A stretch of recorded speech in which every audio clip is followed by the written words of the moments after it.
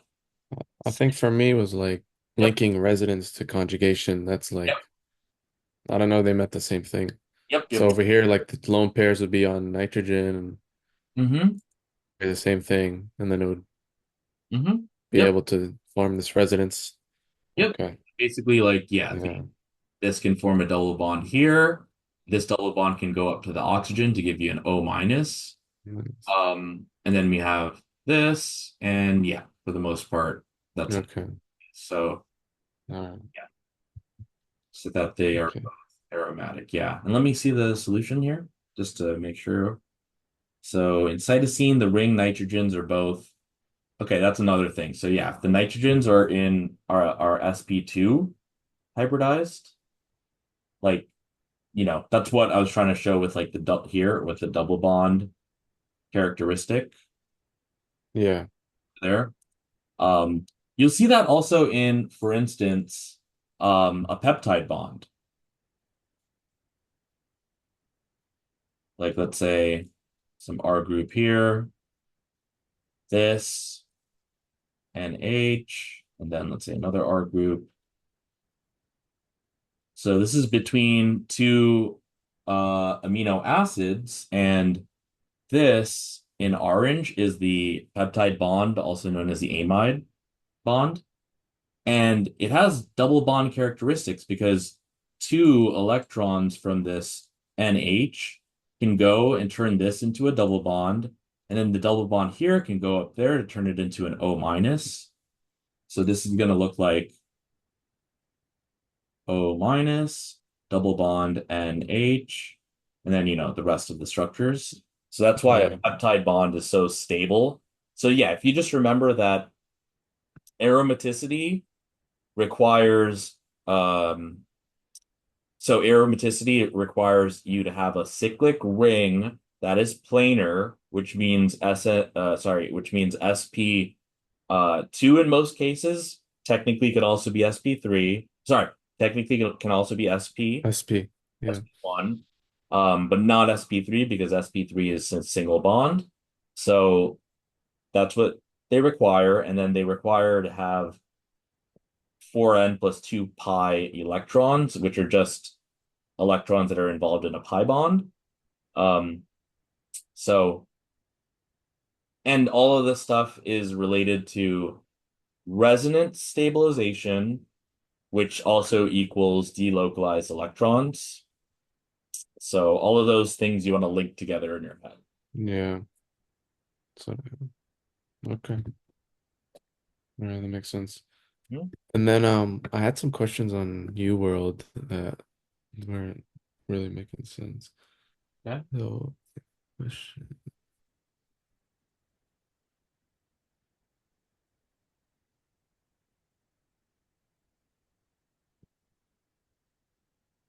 As Mhm. this question. All right, let's see. What's an exocrine gland? It's like something on the outside that secretes, and then Good. like endocrines on the inside. But I don't really know like the concept of like what goes in and like how and stuff. So endocrine, yep, on the inside from the prefix. Um, but that's going to mean that it's going to be happening through the blood, right? Whereas an exocrine gland would just like release something directly into some. organ or some type of location without having to go through blood. Yeah. Um, so, okay, when present in exocrine gland cells, specific chloride channels reabsorb chloride ions from fluids in the exocrine gland lumen. Um, Individuals with cystic fibrosis, an inherited disorder involving mucus buildup in certain tissues, exhibit decreased function of these chloride channels. An individual with cystic fibrosis in a hot environment is likely to demonstrate, okay, so sweat can be an example of exocrine because it's just released. Like if something's just released someplace that is not through the blood, that's going to be considered exocrine. And so, um, okay, so hot environment. Okay, so that's why we have choices with sweat, which you were able to determine is, B and C. And A says plasma, and plasma's in the blood. Blood, yeah. So that's not going to be it. And then D says just the number of chloride channels, but they're telling us cystic fibrosis just causes a decreased function of the chloride channels, not that there's a smaller amount of the chloride channels. So D will be out. Now, osmolarity. Okay. So osmolarity, what is osmolarity? Yeah. That's why I kind of struggled with. All I know is like I was kind of relating this to like blood pressure, like Mhm. ADH, like decreasing osmolarity and then like increasing blood pressure. So that's kind of how I linked it, but I don't really know what like osmolarity is. So, um, so if you think about the topic colligative properties, which are it's like a Gen Chem concept, and it's about if you have a high amount of, solute concentration relative to solvent concentration, you can have four uh like consequences that are termed colligative properties. So you could have so like if you have a higher amount of solute concentration, um, you could have boiling point elevation, you can have freezing point depression, you could have an increase in osmotic pressure, and you can also have a decrease in vapor pressure. Now, osmotic pressure, that's the thing that is like pi is equal to lowercase Hi. I mRT. And the pi is just, it's not really pi, it's just it means osmolarity or osmotic pressure rather.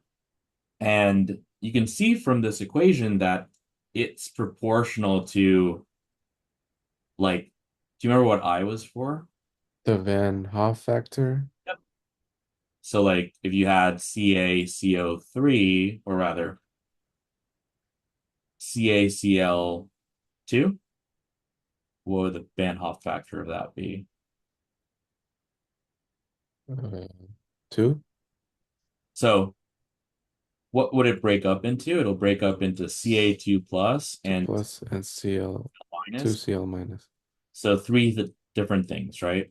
Oh, three. Yeah, yeah, So like let's say we had 1 molar CaCl2, right? I think you froze. yeah. Okay. Oh no, you're back. Okay. So let's say we No, had, no, no, I'm good. Yeah. yeah, 1 molar of CaCl2. When it dissolves in water, it's going to turn into I times the molarity.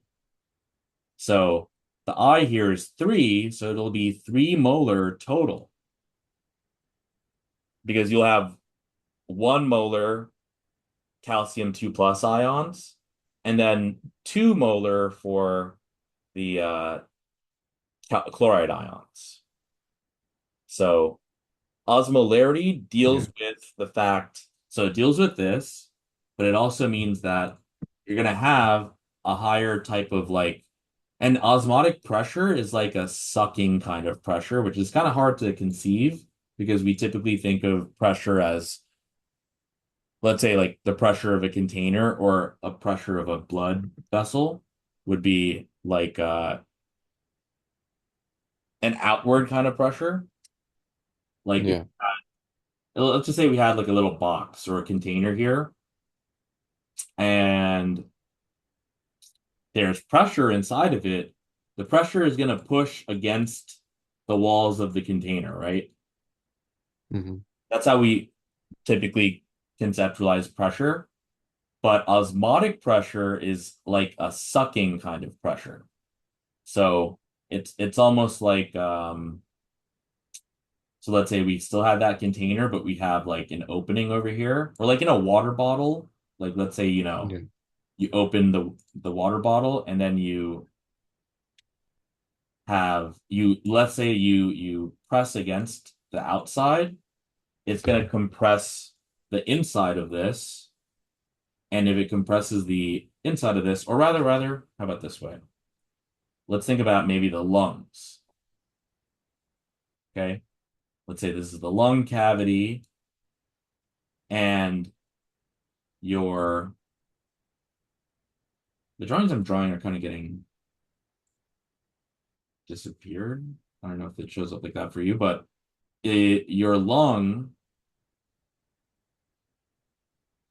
Okay. So like if your lung uh or thoracic cavity increases in volume, it'll decrease in pressure, and then that is what would make inhalation possible, which is like a sucking kind of pressure. Like it sucks in air from the outside in towards the inside. Hmm. So osmolarity is going to be a sucking kind of pressure, and that's what so that's what we want to be thinking about here. So For back to the equation, so I is the Van Hoff factor, which is 3. mhm, What's M? Is that like molarity, together or molarity. molarity? Yeah. Okay. The reason that I kind of put them together like this is because if you had 1 molar CaCl2, right? What do you end up with? You end up with the Van Hoff factor because this breaks apart into 3 different things. So you Mm. have then a Van Hoff factor of 3 times the 1 molar to get 3 molar Uh, of the stuff that it breaks apart into. okay, that makes sense. Yeah. What about for like NaCl? So it'll be like Na plus and then Cl minus, and then it'll be just 2 Yep. Van Hoff factor. molarity. Let's say you had 5 molar NaCl. So we just multiply the 5 by the 2. Exactly. So Yeah. good, good, good. Okay. Okay. So, all right. So here they're talking about okay, chloride channels reabsorb um, chloride ions from fluids in the exocrine gland lumen, and that if people have cystic fibrosis, they have some type of mucus buildup that cause ultimately a decreased function of the chloride channels. Now, if the chloride channels reabsorb chloride ions from the fluids and you mess that up, you're going to have an excess amount of chloride ions in the fluids that are not reabsorbed, right? And when they say reabsorbed, they mean getting reabsorbed in the blood. So it's kind of like, in the kidneys, like um things can either be filtrated to be in the nephron tubules and then ultimately leave as um are you there? I think you froze for me. Yeah, it's for me. So, um, Yeah. check. I hear you. Let me read. 1 second. Oh, you're Let back. me. You're back. Okay, See you. So there you go. I don't know what's going on. okay. Yeah. So for instance, so like yeah, in the nephron, for instance, you can have things get filtered and into filtrate, which is the stuff in the tubules of the nephron, which eventually leave your body through urine.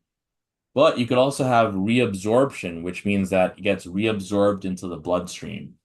So this is Mhm. telling us that chloride channels in exocrine gland cells cause chloride ions to get reabsorbed from the fluids, which means it goes back into our bloodstream. Um, but if we have decreased function of the chloride channels, it's not going to get reabsorbed, so it's going to get Mm. exited out. And another way of exiting out of our bodies, like if it's not through urine, it'll be through sweat. Okay. So, All right. so for instance, so between B and C, B says low osmolarity of fluid um, in sweat gland lumen. So, well, I guess that's another thing. Like I'm, There's a yeah, Sorry, there's another question I had, but it had something to do with like insulin resistance. So is it like if you have insulin resistance, do you have like more glucose like laying around or kind that's of like similar concept-ish or like no, I know it's not the same, but like I don't know. yeah. So for this overall, um, a low osmolarity, let's say of the fluid in the sweat gland lumen, I'm not sure it really has a lumen, but let me see below what they write. Oh, okay, so here we go. So we have, I'm gonna erase what I have so far. So we have the exocrine gland, which is the sweat gland. Okay. And so on the left, we have a functional, yeah, for the healthy patient here, we have functional chloride ion channels. Yeah, you can go down a bit. So yeah, functional chloride ion channels because most chloride is to be reabsorbed. And you see how that means that, so over here is this epithelial cell here, right?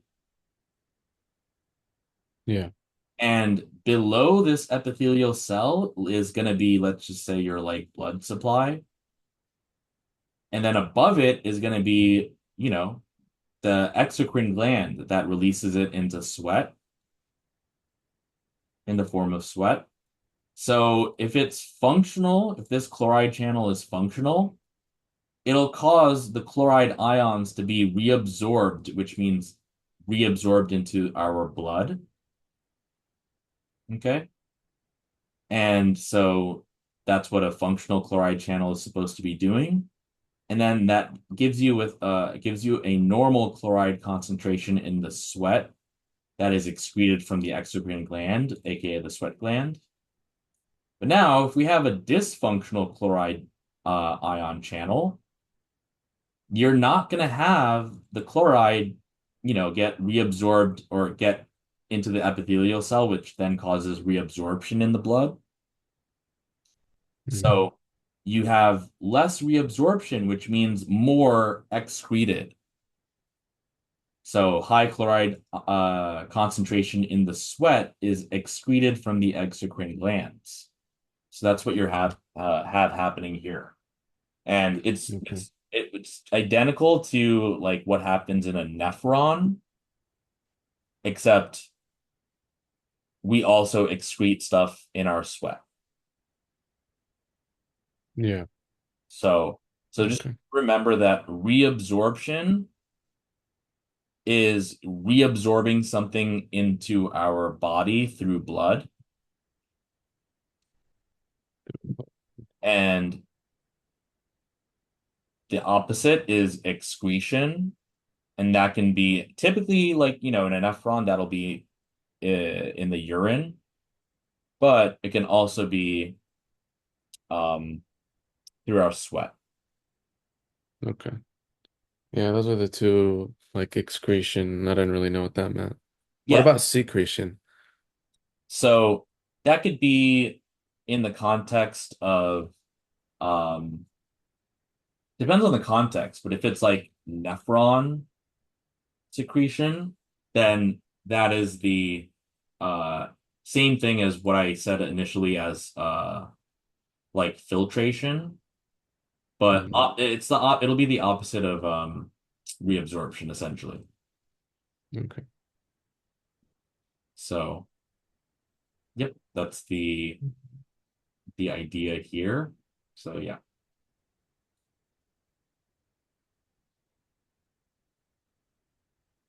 I know we went on talked about like NMR spectrum, but I'm still kind of like struggling with it in terms of like when I'm looking at like a certain bonds and like Hmm. I don't know, I'm not sure. Like I know it's like n plus one, but it's like where do the hydrogens come from? Like I don't Hmm. know, it's confusing. Got it. Let's see. Compound 1 and PBr3 react to form compound 2 as shown below. Okay, so we see that where it seems like we're just well, it seems like we're just replacing the OH with a bromine. And okay, and then which position in compound 2 corresponds to the hydrogens that appear as a doublet at approximately 4 ppm in the H&MR spectrum? So, okay, so for instance, um, if something appears as a doublet, that means its n plus 1 is 2. So its n is 1, which means it'll be something that has one it'll be something that has one neighboring non-equivalent hydrogen. Okay. Okay? So um so let's see. So if we had, for instance, Roman numeral 1 here, let's look at its neighbors. It can have a neighbor here that has how many hydrogens? Uh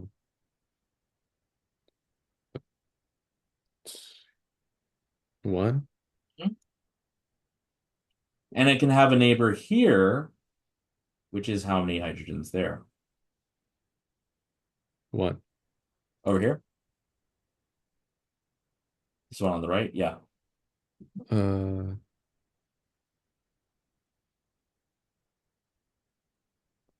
So we know it's a carbon that's bound to two other carbons, and carbon can make. oh, so you look at the whole thing? Oh, well, So it's, two? yeah, two hydrogens, right? Mhm. So Roman numeral 1 has three non-equivalent hydrogen neighbors, which would give you four subpeaks, which would be a quartet. So Okay. 1 quartet. Roman numeral 2 is this hydrogen here. Sorry, this carbon here. And it has just this, maybe I'll use blue here.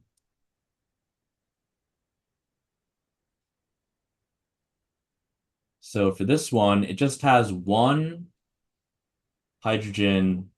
Sorry, it just has one neighbor over here. How many hydrogens does that neighboring carbon have?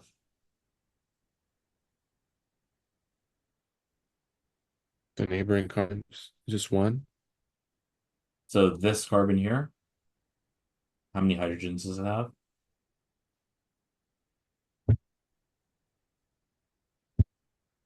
So think about how many bonds it has.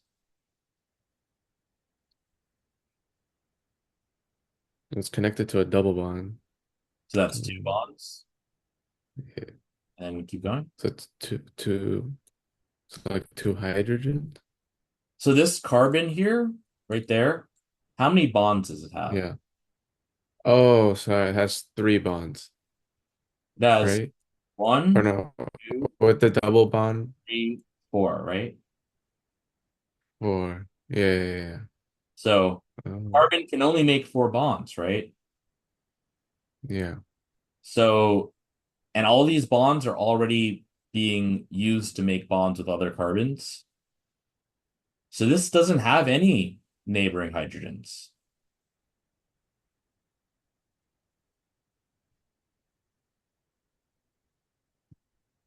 Okay.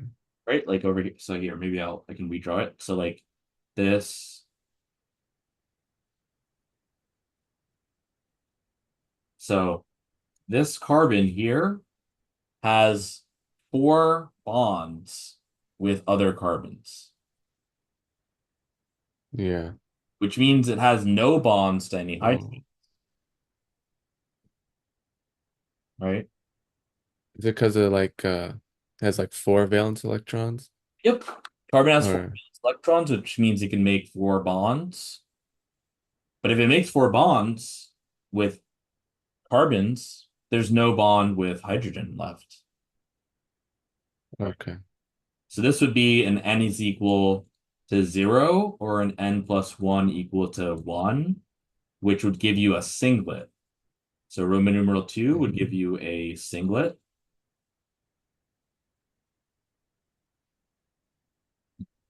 And then okay. for 3, I'm going to use green.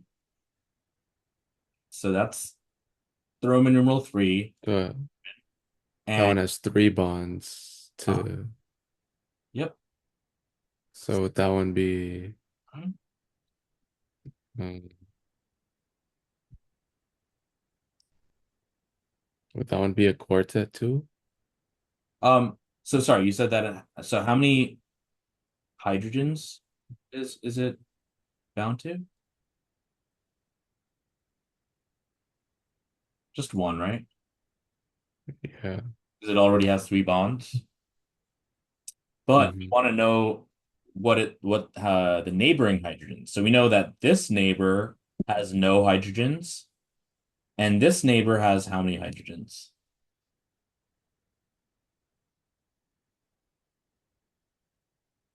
Two? Two, right? So that's going to give you an n is equal to Yeah. two, and an n plus one is equal to three. So this would give you a triplet, right? Yeah. Now for this one, I'm going to make it pink. So the carbon labeled one, carbon labeled four has how many neighboring hydrogens? It only has one hydrogen here, and then this one's not. So just one? One neighboring hydrogen. So that's n is equal to one, n plus one is equal to two. That gives you your doublet. Okay. So, I so guess like I didn't really understand the concept of like the neighboring hydrogens. yeah, yeah. So like let's do like another kind of example. I will just kind of make up. Let's say that we had Yeah. something like something, let's say,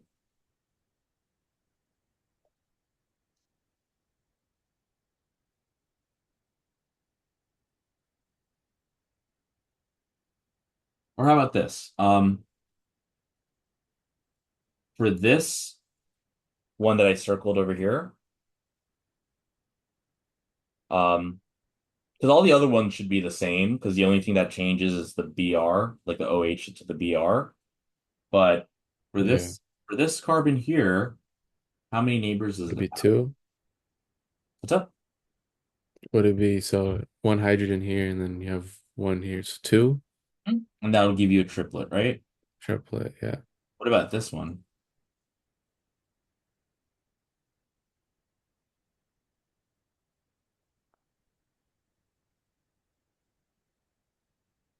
Uh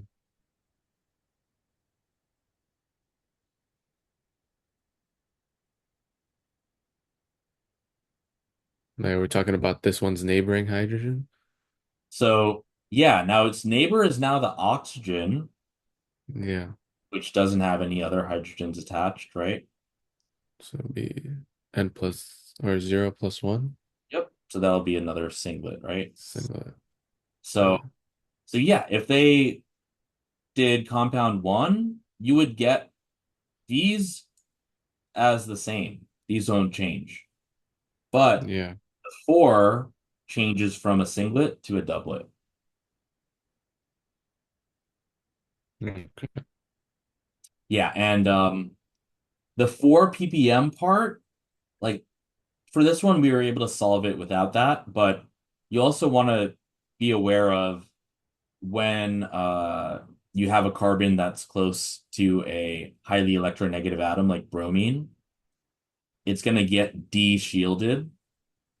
And if it's de-shielded, it's going to be pushed To the left. downfield. Yeah, downfield. Yeah. Okay.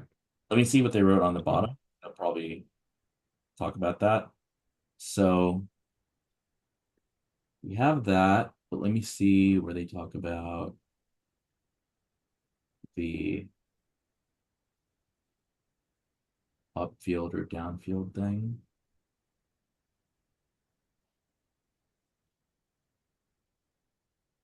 they didn't really talk about it.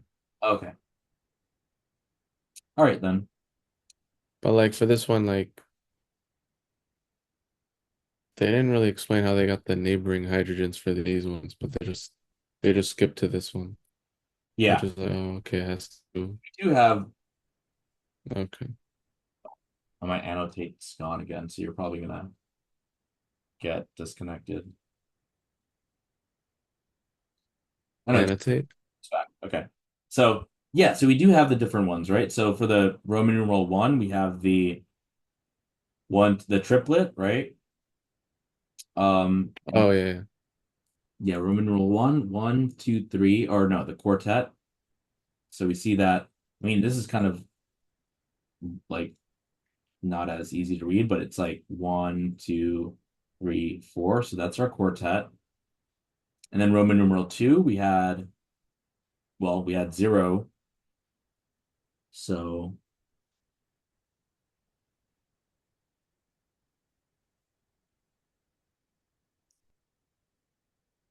but it looks like less like zero. But anyway, so that's how we would do it. yeah. Okay. Um,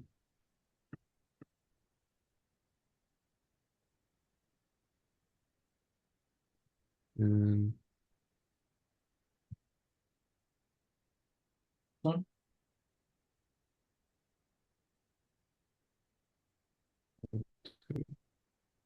think this one's talking about normal phase versus reverse phase, like column stuff.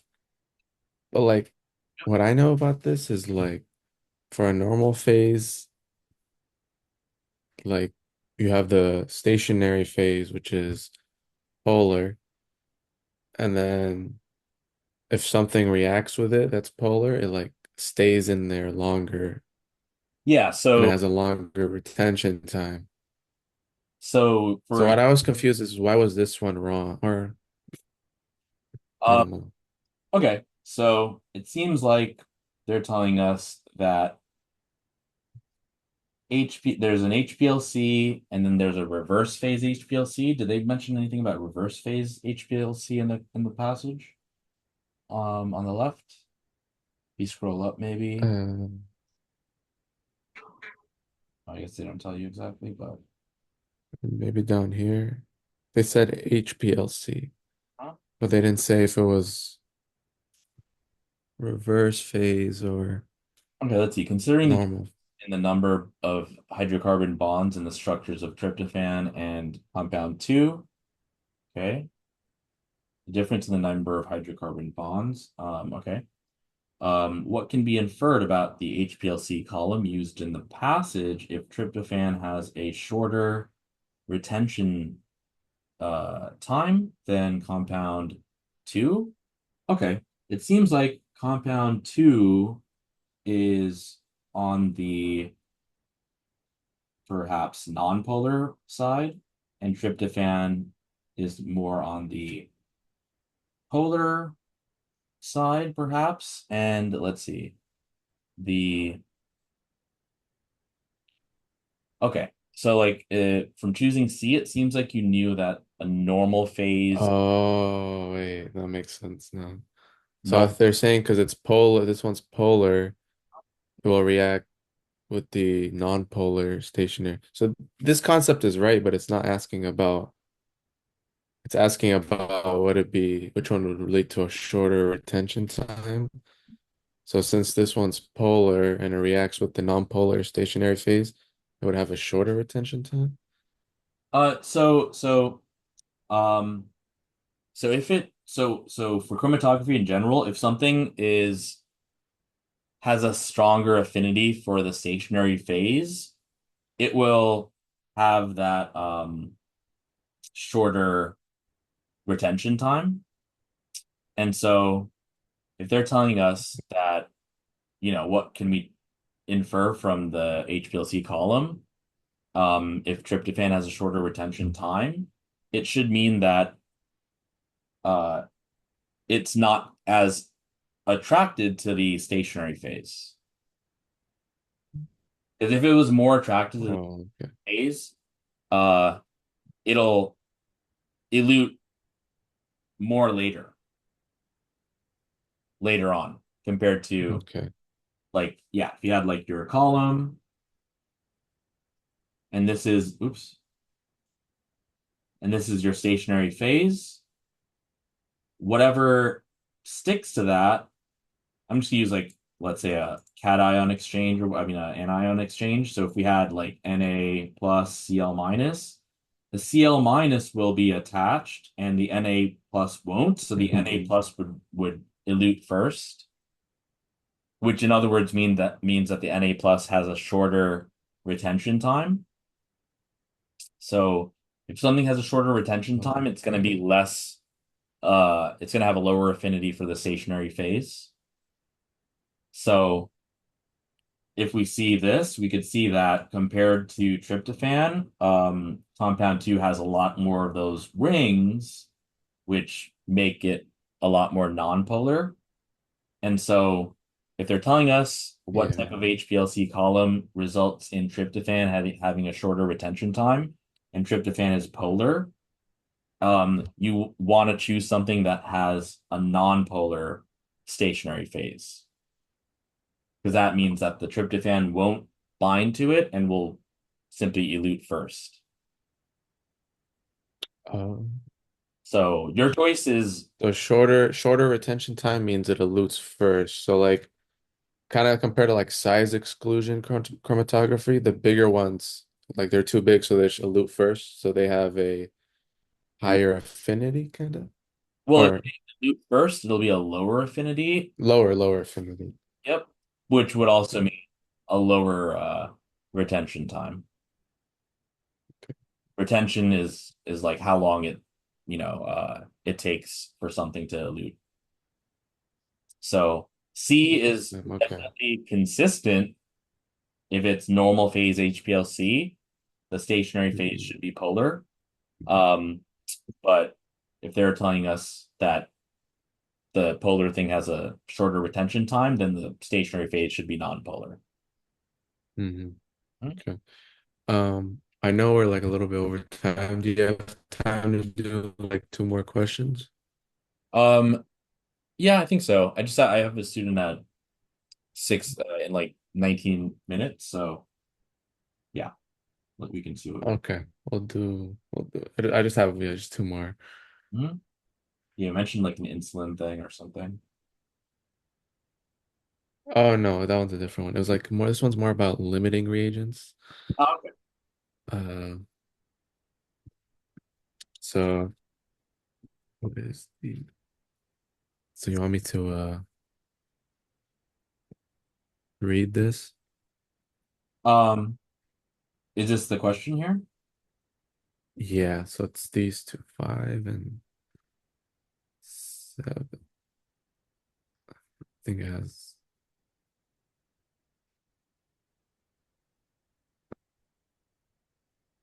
Wait, am I on the right exam? Oh wait, no, sorry. Mhm. Sorry, this isn't the right one. Sure. This one.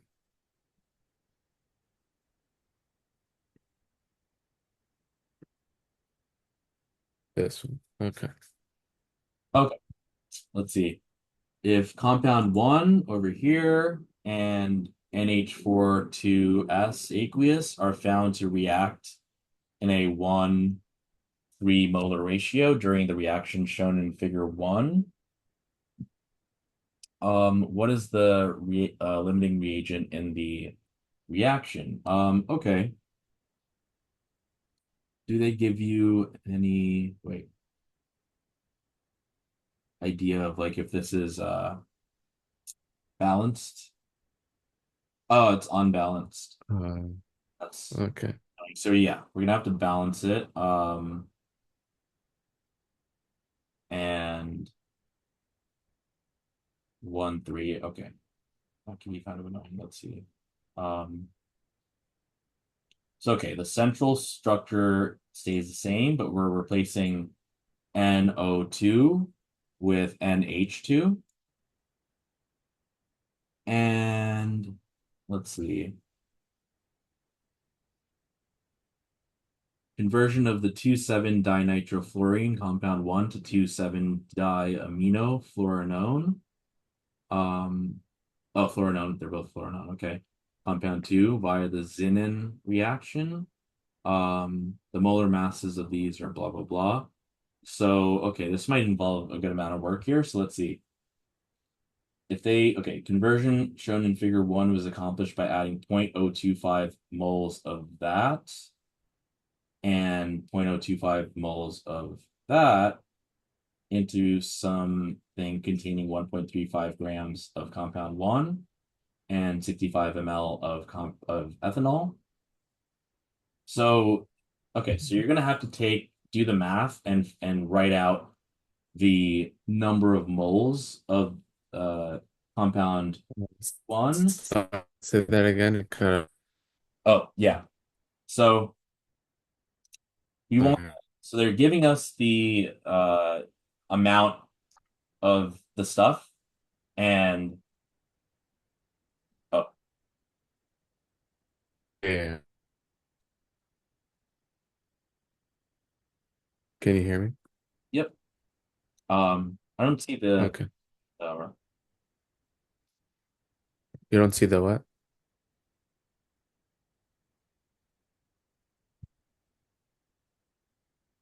okay, I see it now. Okay. Um, okay, so this is an unbalanced reaction, and so we also are given values of like, well, we're given the moles of the reagents, sure, and then we have 1.35 grams of compound 1. So we would need to convert that. So let's see, compound 1 is this much molar mass. So let's see, 270 grams per mole. I'm gonna multiply by 1.3. Oops, my things are disappearing again. Okay, so 1 point. Here, I'll just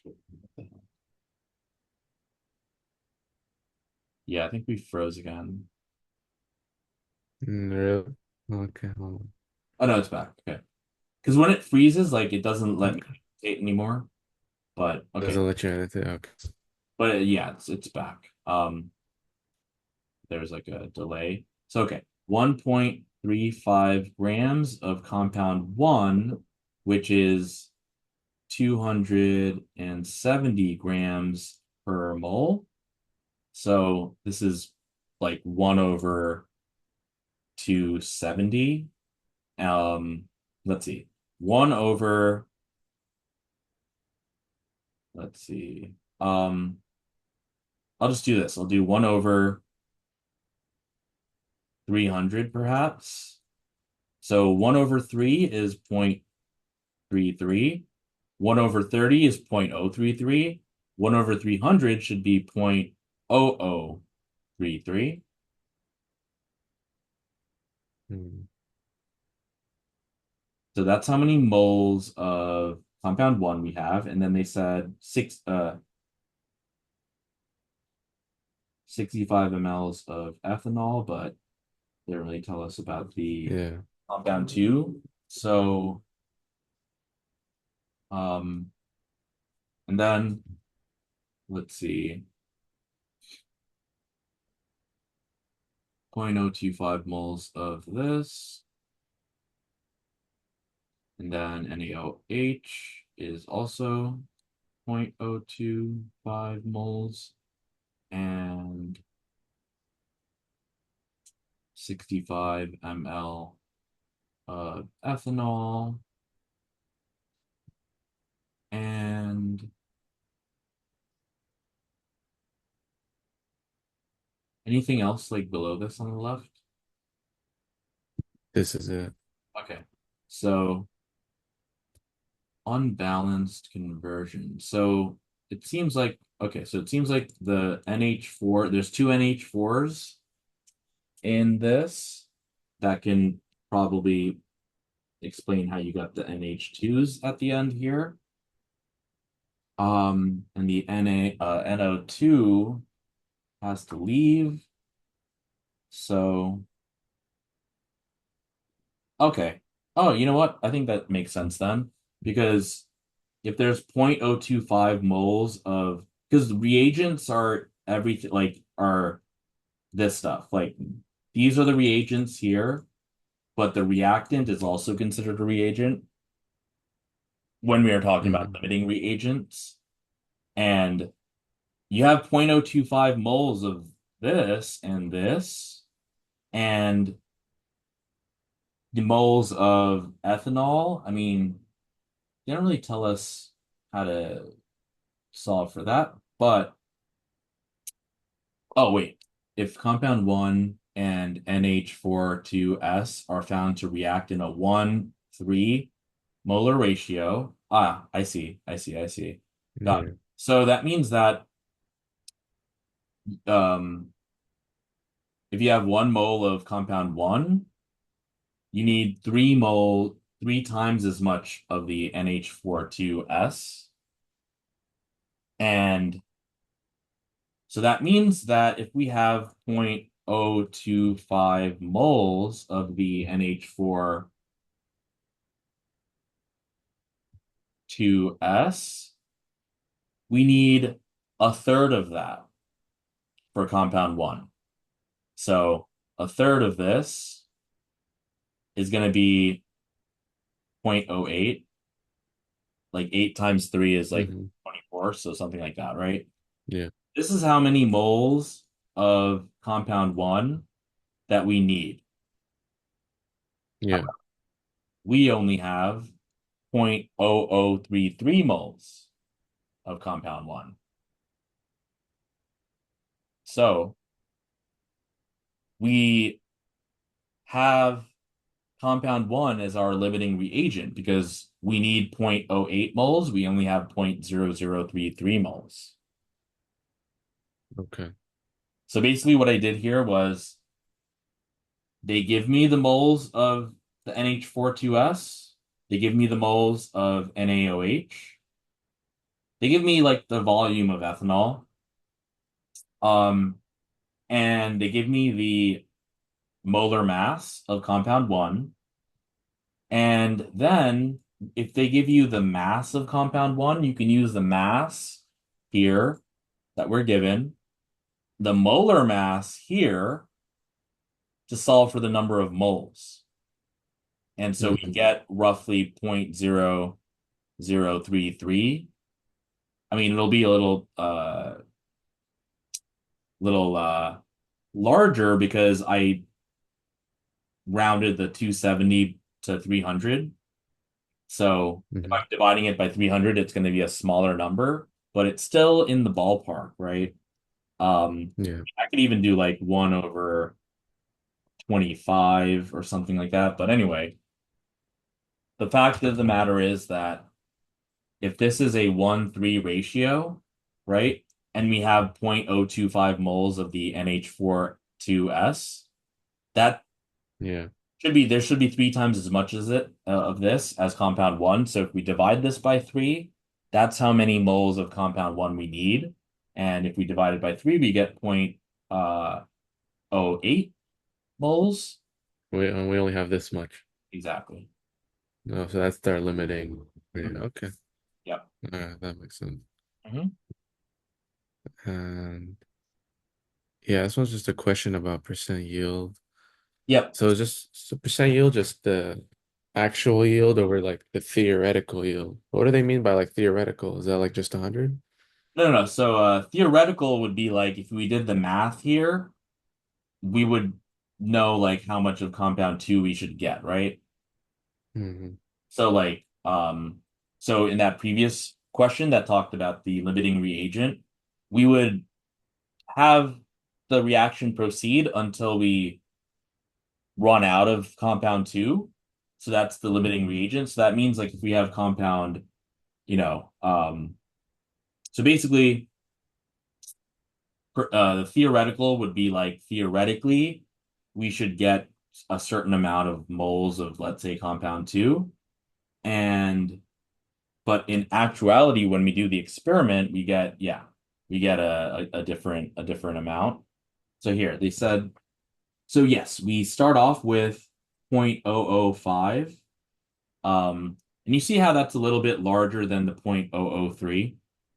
Yeah, And that's because when I rounded it, I made the denominator larger. yeah. You have a larger denominator, you have a smaller overall number, right? So Hmm. I got 0.003, but I knew that that was going to be on the lower end, so it makes Yeah. it's a little bit higher as 0.005. So that's how many moles of compound one that we have, and they're telling us that this is a 1-1 ratio. If you go all the way up Well, top, yeah, yeah. okay.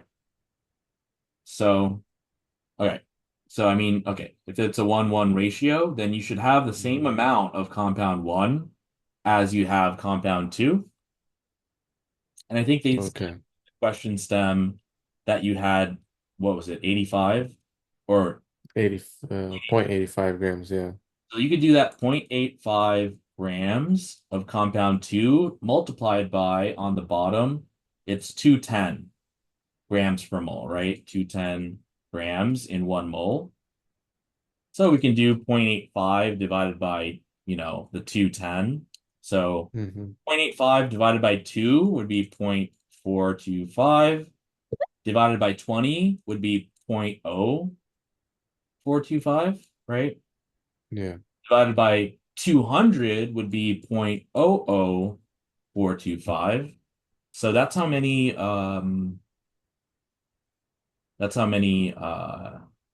moles of compound 2 that we get. Um, and so that means, well, let me see over here.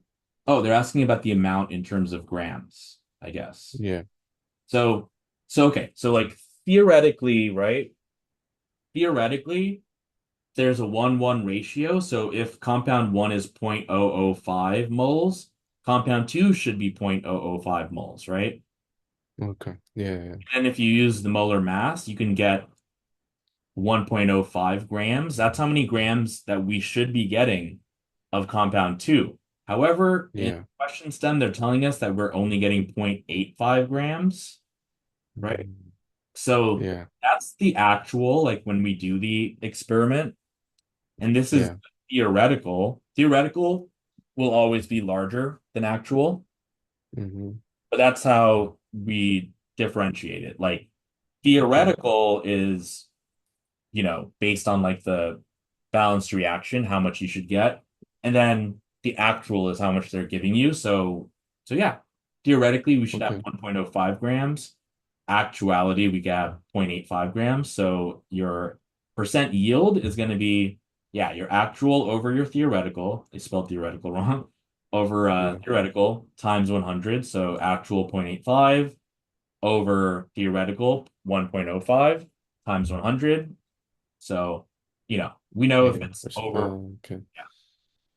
All They right, could have that makes also sense. asked for a percent error, and that would just be the theoretical minus actual over theoretical times 100. So if they ask for that, for the Okay. error, that would be that. Yeah. Oh, okay. All right. Yeah, that's all. Thank you. That's Yes. all I have. Awesome. So Okay. this should be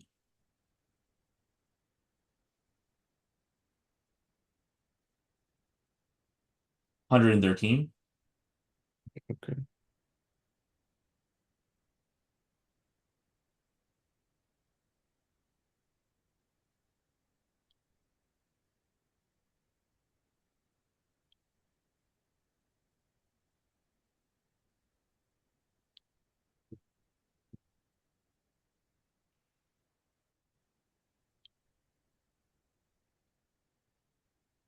Let me know. Hmm. Yeah, I forgot. Did you usually send it through Venmo or Zelle? Zell. All right, cool. Zell. Yep, I got it. All Awesome. right, sounds good. Thanks, Shane. See Yep. you. See you next time. Yeah, so next time Uh, you're doing another full length, I'm guessing. I have one on Friday, yeah, but I'm gonna try and meet you before then. Yeah, because I want to Maybe definitely. I'll see the schedule because last week was Yep. it was tough because I didn't see any availability and it was like conflicting with my work. If So anything yeah. like that happens, just email me and I'll probably be able to put you in manually. Oh, okay. All Yeah. If right. you don't I'll see email you next time because I wanted to make one, but it was like full all the way to like it. Holland stuff. Yeah. So like Yeah. two things I would say to use the Calendly to schedule like ahead of time because usually people schedule it like a week in advance. So you can if you go on it now, you can schedule Mm, for like next week and the weeks after that. But if you don't see anything that works, just send me an email. okay. Be able to put you in manually. Okay. And yeah, All and right. let's try Okay. to meet So sometime this week so we can go because I want to go over cars okay. as well. Yeah. What But I'm struggling with is basically is like the timing at the end. Like yep, tw the second half, I get fatigued, and then yeah, I don't really do the flow chart as much. So got it. Yep. So that's what let's happens. talk about that. Yeah. Have a good one, okay? Thanks. Okay.